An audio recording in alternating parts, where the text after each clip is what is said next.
Hello and welcome back to the Fencing Referee YouTube channel. My name is Lisa Campy-Sapri. I can be found on thefencingref.com, the Fencing Referee on Facebook, and of course right here on the Fencing Referee YouTube channel. And I would love it if you would subscribe to this channel. That would help me out. Thank you. All right, so this penalty chart, we've been doing this a lot, haven't we? We've been going over so many modules. We just went through group 2, right? And we've got 4 groups in here. The first group is yellow to red. The second group is instantly to red. The third group, which we're going to be going over today, I call them yellow to black. And then the fourth group is automatically, instantly to black. These ones I've been describing as behavioral ones. And these ones are in some ways harder to nail down because behavior is difficult to specify in a rule book. We've got these guidelines. And the guidelines say things like offense or disturbing order on the strip. As a referee, it's your job to maintain the good order of the bout. That's what the rules say. But what does that mean? If somebody's yelling at you, if somebody is being disrespectful, if somebody is making you feel intimidated or uncomfortable, this is disturbing order. And these are hard things to kind of nail down, but it's how you feel. As you get more confident, remember the very first module I did for you guys was confidence. As you get more confident, maybe disturbing order doesn't seem as dramatic. There's 2 kinds of disturbing order in that one. In the very top one is a fencer disturbing order, and then you go 1, 2, 3 down, any person not on strip disturbing order. The one for the fencer is a red. Now, for years we've been calling these group 3 reds. Now, I've told you that there are little asterisks next to the rules, but in this case there is a note next to the red card right here. Now, what it says is, in serious cases, the referee may exclude or expel immediately. And that's what that number 4 means right on here. This, remember, is the U.S. penalty chart, which has been an interpretation of the FIE penalty chart. So sometimes there are some differences. This one is offense or disturbing order on the strip. So that is a red card. If a spectator gets it, they are considered not on the strip, and that can be a yellow card. But that footnote says, in serious cases, it can go directly to black. The next one on here is dishonest fencing. Now, several modules ago, I actually made a comment about there were a couple rules, what I called oddball annulments. Because look at this, dishonest fencing has got an asterisk next to it. What is that asterisk? What does that little star mean? Annulment of any touch scored by the fencer at fault. Well, of course, if somebody's doing dishonest fencing, I'm going to annul that touch, but it is a red. It is a group 3 red for dishonest fencing. And I thought, well, how am I going to remember that? So my way of remembering it, and I start laugh while telling you, is I'm going to pretend I'm fencing you. Now, I tell you, your shoelace is untied, and I point to your shoelace, and then I go, boop, and I hit you. Ha, ha, ha. That would be dishonest fencing, and that touch that I scored because I told you your shoelace was untied, that would be annulled. I know that sounds like a silly way for you to remember it, but that's how I remembered it when I was studying to take a test, right? Oh, your shoelace is untied, buzz, that touch would be annulled. Of course, dishonest fencing is an annulment, and it is also a group 3 red.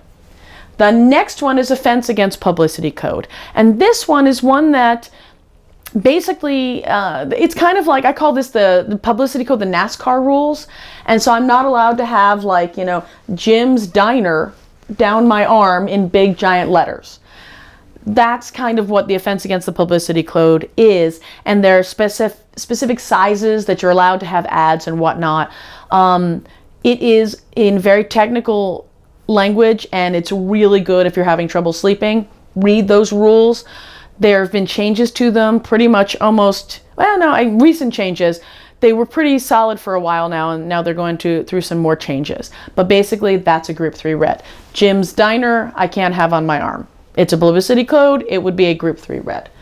The next one we've already talked about, any person not on the strip disturbing order. That is a yellow. I call these yellow to red so I could remember that they're group 3 reds, yellow for spectators, and they can go yellow to black. Did I say yellow to black? I don't know if I said yellow to red. I don't know what I said. Yellow to black is how I remember them. The next one is warming up or training without wearing conforming fencing clothing and equipment. This is because the safety of our sport is paramount. It is the highest priority. And so they had people who were taking lessons without masks. They had people who were doing things that they thought were not conducive to keeping a safe environment. And so this rule came into being because it's somebody who's not on an active strip. It is a yellow. It could be an automatic black if somebody is really not doing what they're supposed to be doing. Our sport is safe. Let's keep it that way. Last one is anti-sporting behavior. Now, I said in the beginning of this module that it's really hard sometimes to specify what is anti-sporting behavior, because down here we've got, where do we have this? Offense against sportsmanship. How is an offense against sportsmanship different than anti-sporting behavior?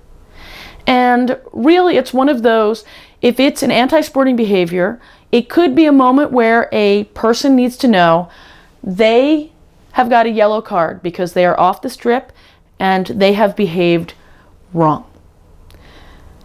You can use this as a moment to teach them that if they do anything else that is even remotely close to this behavior, that they will be given a black card, expelled from the tournament, possibly expunged from getting national points.